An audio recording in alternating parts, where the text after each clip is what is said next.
پیارے دوستو، رمضان المبارک کی ایک بابرکت رات میں ایک ایسی عظیم ہستی کی ولادت ہوئی جس نے تاریخ اسلام میں محبت، صبر اور خیرخواہی کا پیغام دیا۔ یہ خوش نصیب شخصیت حضرت امام حسن علیہ السلام ہے، جن کی ولادت میں بہت سے معجزے ہوئے اور جن کا نام خود نبی پاک صلی اللہ علیہ وسلم نے رکھا۔ آج کی ویڈیو میں ہم آپ کو امام حسن علیہ السلام کا مکمل واقعہ شیئر کریں گے، لہٰذا اس ویڈیو کو آخر تک ضرور دیکھیے۔ پیارے دوستو، مدینہ کی پرسکون فضا میں رمضان کی نورانی رات اپنی برکتیں سمیٹے ہوئے تھی۔ گھر تھا مولا حضرت علی رضی اللہ تعالی عنہ کا اور آغوش تھی سیدہ کائنات حضرت فاطمۃ الزہرا کی۔ اس مقدس گھر میں 15 رمضان 3 ہجری کو ایک ایسا نور طلوع ہوا جس نے تاریخ کا رخ بدل دیا۔ یہ مبارک بچہ جسے دنیا حضرت امام حسن علیہ السلام کے نام سے یاد کرتی ہے، یہ صرف ایک ولادت نہ تھی بلکہ رب کریم کی طرف سے اپنے محبوب حضرت محمد مصطفیٰ صلی اللہ علیہ وسلم کے لیے خوشخبری کا اعلان تھا۔ جب مکہ مکرمہ میں رسول کریم صلی اللہ علیہ وسلم کے بیٹے یکے بعد دیگرے رحلت فرماتے گئے تو مشرکین مکہ آپ کو طعنہ دیتے اور آپ کو اس کی وجہ سے بڑا صدمہ پہنچتا۔ مشرکین مکہ کو جواب کے لیے قرآن مجید میں سورہ کوثر نازل ہوئی، جس میں آپ کو خوشخبری دی گئی کہ خدا نے آپ کو کثرت اولاد عطا فرمائی ہے۔ مقطوع النسل آپ نہیں ہوں گے بلکہ آپ کا دشمن ہوگا۔ دنیا سمجھتی تھی کہ نسل کا چراغ بیٹوں سے روشن رہتا ہے، مگر قدرت نے اپنی حکمت سے ایک نئی مثال قائم کی اور خیر کثیر کی وہ تعبیر عطا فرمائی جس کا ذکر قرآن میں ہمیشہ کے لیے محفوظ کر دیا گیا۔ پیارے دوستو، مدینہ کی فضاؤں میں ابھی ولادت کی خوشی باقی تھی کہ رسول کریم صلی اللہ علیہ وسلم نے اپنی زبان مبارک سے ایک ایسی بات ارشاد فرمائی جس نے اس نسبت کی عظمت کو ہمیشہ کے لیے واضح کر دیا۔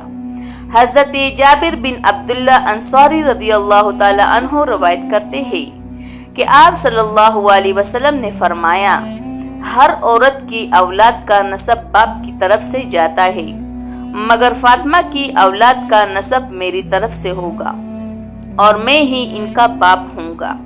ایک اور موقع پر آپ صلی اللہ علیہ وسلم نے فرمایا کہ قیامت کے دن سب نسب اور رشتے ختم ہو جائیں گے سوائے میرے نسب اور فاطمہ کی اولاد کے تعلق کے۔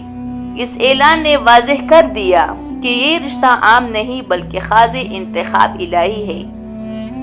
ولادت کے بعد جب ننھے حسن علیہ السلام کو حضور صلی اللہ علیہ وسلم کی خدمت میں پیش کیا گیا تو آپ صلی اللہ علیہ وسلم نے انہیں گود میں لیا، دائیں کان میں اذان دی، پھر محبت سے دعا فرمائی کہ اے اللہ اسے اور اس کی اولاد کو اپنی پناہ میں رکھ۔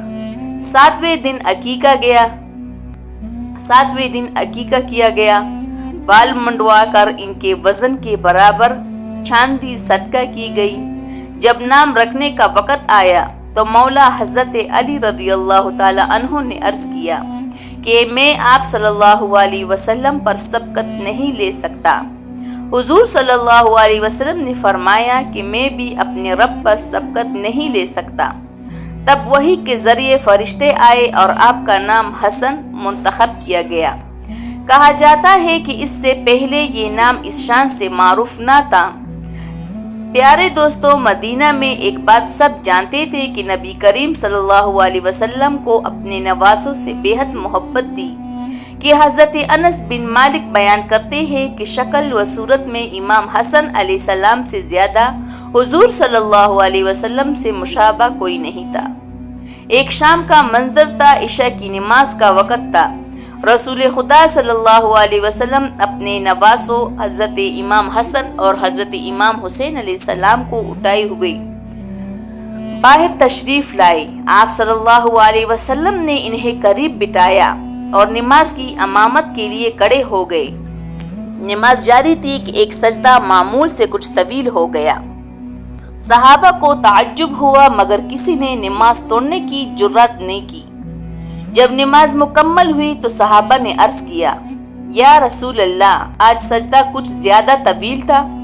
آپ صلی اللہ علیہ وسلم نے مسکرا کر فرمایا، کوئی خاص بات نہ تھی، میرے نواسے مجھ پر سوار ہو گئے تھے، میں نے پسند نہ کیا کہ انہیں جلدی سے ہٹا دوں۔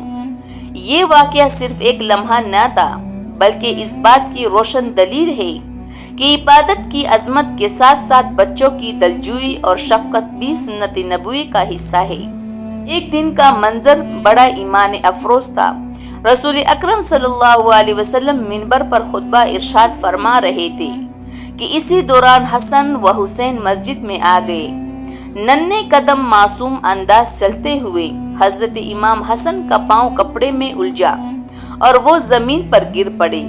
یہ منظر دیکھ کر حضور پاک صلی اللہ علیہ وسلم نے خطبہ روک دیا، فوراً منبر سے نیچے تشریف لائے، دونوں بچوں کو محبت سے اٹھایا، سینے سے لگایا اور پھر انہیں ساتھ لے کر دوبارہ منبر پر تشریف فرما ہو گئے۔ اس کے بعد خطبہ جاری فرمایا، یہ تعلیم تھی کہ انسانوں کی رہنمائی کے ساتھ بچوں کی دلجوئی بھی دین کا حصہ ہے۔ حضرت عبداللہ بن عمر رضی اللہ تعالیٰ عنہ روایت کرتے ہیں کہ حضور صلی اللہ علیہ وسلم نے فرمایا، حسن اور حسین دنیا میں میرے دو بول ہیں۔ حضرت امام حسن علیہ السلام نواسہ رسول صلی اللہ علیہ وسلم اور جنت کی نوجوانوں کے سردار تھے۔ ان کی زندگی محبت، سخاوت اور امت کی خیر خواہی سے بھری ہوئی تھی، مگر تاریخ کا سب سے دردناک باب ان کی شہادت کا ہے۔ یہ واقعہ اس وقت سے شروع ہوتا ہے کہ جب انہوں نے امت کے اتحاد کی خاطر خلافت سے دستبرداری اختیار کی۔ معاویہ بن ابو سفیان نے بظاہر صلح کو قبول کیا مگر دلوں میں کچھ اور تھا۔ اقتدار کو مضبوط کرنے اور اپنے بعد راستہ ہموار کرنے کی فکر نے سازشوں کو جنم دیا۔ روایتوں میں آتا ہے کہ اہل بیت کے وجود کو راستے کی رکاوٹ سمجھا جانے لگا۔ اسی طرح ایک خفیہ منصوبہ بنایا گیا۔ حضرت امام حسن علیہ السلام کی زوجہ جعدہ کو لالچ اور وعدوں کی جال میں الجھایا گیا۔ دنیاوی حرص نے دل کو کمزور کیا اور وہ اس خطرناک سازش میں شامل ہو گئی۔ روایت میں آتا ہے کہ امام حسن علیہ السلام کے کانے میں ایسا زہر ملا دیا گیا جس کا اثر فوراً ظاہر نہ ہوا بلکہ آہستہ آہستہ جسم میں پھیلنے لگا۔ چند ہی دنوں میں اس کے اثرات نمایاں ہونے لگے، کمزوری بڑھتی گئی، تکلیف شدت اختیار کرنے لگی، زہر کا اثر بڑھتا گیا اور حضرت امام حسن علیہ السلام کئی دن شدید تکلیف میں رہے، مگر زبان پر شکوہ نہ تھا، صبر اور تحمل آپ کی پہچان تھی۔ آپ کے پاس آپ کے بھائی حضرت امام حسین علیہ السلام موجود تھے جو ہر لمحہ تیمارداری اور خدمت میں مصروف رہے۔ پیارے دوستو، روایت میں آتا ہے کہ حضرت امام حسن علیہ السلام کی جسم سے خون جاری ہونے لگا اور آپ کو خون کی الٹیاں بھی ہونے لگی، مگر آپ نے صبر کا دامن نہیں چھوڑا۔ دوسری طرف جعدہ اپنے انجام سے بے خبر دنیاوی فائدے کے خواب دیکھتی رہی۔ کہا جاتا ہے کہ معاویہ بن ابو سفیان نے مقصد حاصل ہونے کے بعد اپنے وعدے پورے نہ کیے اور جعدہ کو وہ انعام نہ ملا جس کا وعدہ کیا گیا تھا۔ شہادت کے بعد امام حسن علیہ السلام کی خواہش تھی کہ انہیں رسول اکرم صلی اللہ علیہ وسلم کی پہلو میں دفن کیا جائے، مگر سیاسی مخالفت آڑے آ گئے۔ مروان بن حکم اور اس کے ساتھیوں نے اس کی اجازت نہ دی، یہاں تک کہ روایت ملتی ہے کہ جنازے کے ساتھ بھی سخت رویہ اختیار کیا گیا۔ بالآخر آپ کی تدفین مدینہ کے مشہور قبرستان جنت البقیع میں ہوئی۔ یوں آزمائشوں سے بری یہ زندگی صبر اور وقار کے ساتھ اپنے اختتام کو پہنچی۔ حضرت امام حسن علیہ السلام کی زندگی ہمیں یہ سکھاتی ہے کہ مشکل حالات میں بھی صبر، سچائی اور حوصلے کا راستہ نہیں چھوڑنا چاہیے۔ آپ کی ولادت اور شہادت دونوں میں ہمیں یہ سبق ملتا ہے کہ ظلم کے سامنے جھکنے کی بجائے حق اور انسانیت کے اصولوں پر قائم رہنا ہی اصل کامیابی ہے۔ پیارے دوستو، اگر آپ کو یہ ویڈیو اچھی لگی ہو تو کمنٹ میں ضرور بتائیے کہ اس کہانی سے آپ نے کیا سبق لیا۔